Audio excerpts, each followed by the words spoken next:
Rudi, kannst du mich du bitte schnell am Friedhof fahren? Warum? Geht's dir nicht gut?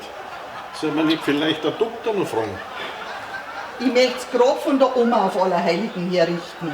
Ja, und warum fährst du da nicht selber hin? Du kennst doch da dort das Problem mit der Parkerei.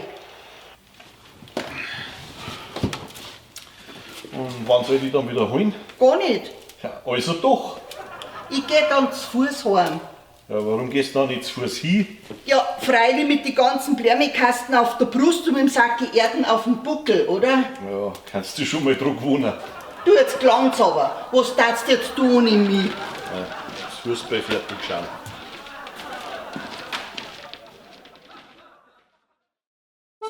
Bayern Comedy wird unterstützt durch die private Landbrauerei Schönramm.